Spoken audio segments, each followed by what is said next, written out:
Bismillahirrahmanirrahim. Assalamualaikum warahmatullahi wabarakatuh. Alhamdulillahirrahmanirrahim. Wassalatu wassalamu ala rasulillah amma ba'du. Rabbi sholli sadri wa yassir li amri wa hlul 'uqdatam min lisani yafqahu qawli. Alhamdulillah, di pertemuan kali ini kita akan melanjutkan pelajarannya. Pada pekan yang lalu kita sudah melaksanakan kegiatan penilaian tengah semester. Masya Allah, nilainya sudah bagus-bagus. Bahkan ada yang mendapatkan nilai sempurna, yakni 100. Benar semua dari jawabannya. Dipertahankan, dan yang mendapatkan ataupun jawabannya masih ada yang salah, ditingkatkan lagi belajarnya.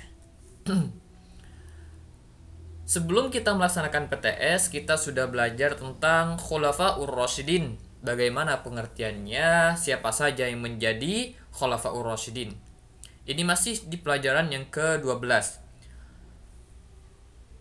Sebelum melaksanakan kegiatan penilaian tengah semester, kita sudah belajar tentang Khalifah Abu Bakar As-Siddiq. Mulai dari Islamnya Abu Bakar, terus ketika menjadi khalifah, dan apa saja tugas-tugas yang dilaksanakan oleh Khalifah Abu Bakar As-Siddiq. Nah, untuk yang sekarang kita akan belajar tentang Khalifah Umar bin Khattab. Dari kisah Khalifah Umar bin Khattab. Khalifah Umar bin Khattab menjabat sebagai khalifah dari 634 sampai 644 Masehi. Ini Masehi ya. Atau 13 sampai 23 Hijriah. Jadi Umar bin Khattab memerintah selama 10 tahun. Pembahasan kali ini ada dua pembahasan. Yang pertama yakni kisah masuknya Islam sahabat Umar bin Khattab. Terus yang kedua yakni Umar bin Khattab ketika menjadi khalifah. Sudah maklum, kita ketahui bersama bahwa sebelum masuk Islam, Umar bin Khattab juga menjalani masa-masa jahiliyah, yakni sama seperti orang-orang musyrikin pada waktu itu. Khalifah Umar bin Khattab berasal dari suku Quraisy. Ini berarti sama dengan Nabi Muhammad SAW yang berasal dari suku Quraisy. Pada jahiliyah, Umar bin Khattab pada zaman jahiliyah termasuk orang yang terpandang, orang yang terhormat, berpengaruh, dan juga orang yang kaya. Ia juga terkenal dengan pemuda yang pemberani. Sebelum masuk Islam, dia sangat memusuhi Islam. Bahkan suatu ketika Umar bin Khattab yang memusuhi Islam dan selalu menghalangi dakwah Nabi Muhammad SAW, pada suatu hari ia ingin membunuh Nabi Muhammad SAW. Ini ceritanya sebelum masuk Islam ya. Nah, dalam perjalanan qadarullah dia bertemu dengan Nu'aim bin Abdullah yang memberitahukan bahwa adik dari Umar bin Khattab, yakni Fatimah bin Khattab, suaminya sudah masuk Islam. Fatimah bin Khattab serta suaminya dari Fatimah ini sudah masuk Islam. Singkat cerita, ketika bertemu di perjalanan, Nu'aim bertanya kepada Umar bin Khattab hendak kemana. Umar bin Khattab mengatakan hendak membunuh Nabi Muhammad SAW. Namun kata Nu'aim, diberitahukan untuk kenapa tidak mengurus keluargamu sendiri yang sudah masuk Islam, karena waktu itu orang-orang masih banyak yang membenci orang yang masuk Islam. Nah, sampai karena mengetahui adiknya dari Umar bin Khattab, yakni Fatimah bin Khattab serta suaminya sudah masuk Islam, maka Umar bin Khattab segera ke rumah adiknya. Sesampai di rumah adiknya, jika kalian nanti membaca di bukunya, Umar bin Khattab mendapatinya sedang membaca Al-Quran, yakni surat Thaha ayat 1 sampai ayat 8. Dan ini membuatnya tambah marah. Kenapa? Karena tahu bahwa ini merupakan Al-Qur'annya orang Islam.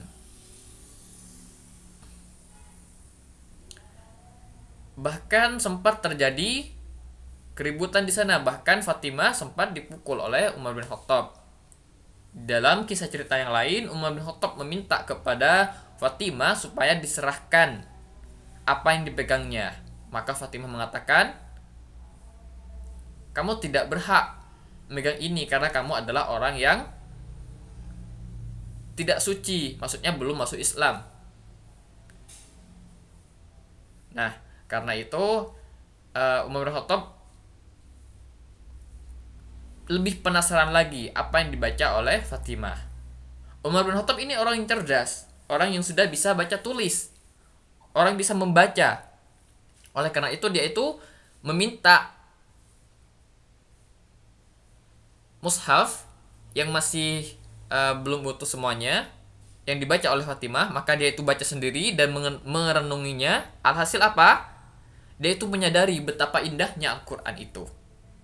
Sebelumnya dia itu tidak pernah membacanya. Maka ketika dia itu belum masuk Islam, dia membacanya, dia itu menyadari bahwa Al-Quran itu adalah kalam Allah yang sangat mulia dan juga indah ketika dibacanya. Dan ini yang akhirnya membuatnya dia masuk Islam. Dia itu segera menemui Rasulullah untuk menyatakan keislamannya. Setelah masuk Islam, Umar merupakan orang yang paling gigih, paling semangat dalam membela dan mendakwahkan Islam. Karena keberanian dan ketegasannya, beliau, Umar bin Khattab, mendapat gelar Al-Faruq, artinya pembeda, yang bermakna yang dapat membedakan yang benar dan salah, dan yang hak dan yang batil. Umar bin Khattab sebagai khalifah. Setelah Abu Bakar wafat, maka Umar bin Khattab diangkat menjadi khalifah yang sebelumnya telah ditunjuk oleh Abu Bakar untuk menggantikan dirinya. Masa pemerintahan dari Umar bin Khattab yakni yang sudah saya jelaskan tadi, 634 sampai 644 Masehi atau 13 sampai 23 Hijriah. Saya harap kalian sudah mengetahui terkait dengan perbedaan Masehi dan Hijriah. Insya Allah ini sudah dijelaskan di kelas-kelas sebelumnya. Biasanya dijelaskan seperti itu terkait dengan tahun Masehi dan tahun Hijriah. Kalau tahun Masehi ini dimulai dari lahirnya Nabi Isa alaihissalam, sedangkan tahun Hijriah ini dimulai dari hijrahnya Nabi Muhammad SAW dari kota Mekah ke kota Madinah. Perjuangan Umar bin Khattab ketika menjadi khalifah yakni memperbaiki struktur pemerintahan seperti 1. Mengangkat katib atau kepala sekretaris. Yang kedua, mengangkat sahib al-kharaj, pejabat perpajakan. Jadi ketika sudah di pemerintahan Umar bin Khattab, pemerintahnya sudah lebih terstruktur. Sahib Baitul Mal, yakni orang yang mengurusi Baitul Mal. Qadi, pengadilan. Jadi ketika pemerintahan Umar bin Khattab sudah ada perluasan wilayah Islam. Kalau dulu ketika pemerintahannya Abu Bakar, maka Islam hanya sekitar Jazirah Arab. Maka ketika pemerintahan Khalifah Umar bin Khattab ada perluasan yang disebut dengan Futuhat al-Islamiyah. Yang pertama menaklukkan Damaskus atau Syria. Umar bin Khattab menugaskan pasukan yang dipimpin oleh Khalid bin Walid dan Abu Ubaidah bin Jarrah. Sekedar pengetahuan bahwa Khalid bin Walid ini merupakan panglima perang yang tidak pernah kalah ketika melakukan peperangan. Insyaallah atas karunia Allah. Yang nomor 2 ini yakni menaklukkan Baitul Maqdis atau Palestina, yang mana pada sebelumnya Palestina ini masih berada di bawah kekuasaan orang-orang Romawi atau orang-orang Kristen. Ketika Umar bin Khattab melakukan perluasan, maka Baitul Maqdis jatuh kepada tangan Islam. Dan orang-orang Kristen yang berada di sana tetap diperbolehkan untuk melaksanakan kegiatan keagamaannya. Ini adalah bukti toleransi dari umat Islam, terkhusus pada pemerintahan dari Umar bin Khattab. Serta juga perluasan ke daerah Mesir yang dipimpin oleh Amr bin As.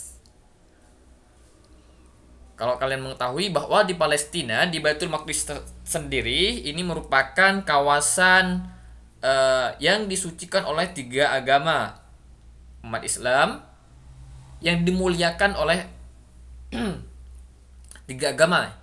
Yang pertama, umat Islam. Yang kedua, orang Nasrani, yang ketiga yakni orang Yahudi. Waktu pemerintahan orang-orang Islam di sana semuanya diberikan keleluasaan untuk melaksanakan kegiatan keagamaannya. Namun kita lihat sekarang ketika bukan orang Islam yang mengelolanya, yakni dipimpin oleh orang-orang Zionis, bahkan orang-orang Nasrani dan orang-orang Islam sudah kesulitan melaksanakan ibadah di sana. Kalau umat Islam sudah betul-betul mengerti terkait dengan toleransi, yakni lakum dinukum waliyadin, untuk agamamu dan untuk agamaku, untukmu agamamu, seperti itu. Nah, yang ketiga yakni melakukan bersih atau iran, yang dipimpin oleh Sa'ad bin Abi Waqqas. Kalau kalian belajar tentang sirah ataupun perjalanan atau sejarah-sejarah, baik dari sirah Nabi Muhammad SAW sampai dengan sirah dari Khulafaur Rasyidin, Masya Allah, ini banyak kisah-kisah yang dapat kita ambil manfaatnya ataupun ibrahnya. Umar bin Khattab wafat pada tanggal 1 Muharram 23 Hijriah. Karena Umar bin Khattab pada waktu itu dibunuh oleh seorang yang beragama Majusi. Nanti coba kalian dibaca di bukunya. Baik, coba kita menghafal terkait dengan hadis yang berbunyi may yuridillahu bi khairan yufaqihu fid din. May yuridillahu bi khairan yufaqihu fid din. Barang siapa yang Allah kehendaki kebaikan padanya, insyaallah jadikan dia faham dalam agama. Jadi kalau Allah menginginkan kebaikan terhadap seseorang, maka Allah akan pahamkan dirinya terhadap agama, terhadap agama Islam ini maksudnya. Muttafaqun alaih. Muttafaqun alaih ini maksudnya hadis Bukhari Muslim yang sudah terjamin kesahihannya. Coba nanti kalian menghafal ya, may yuridillahu bi khairan yufaqihu fid din.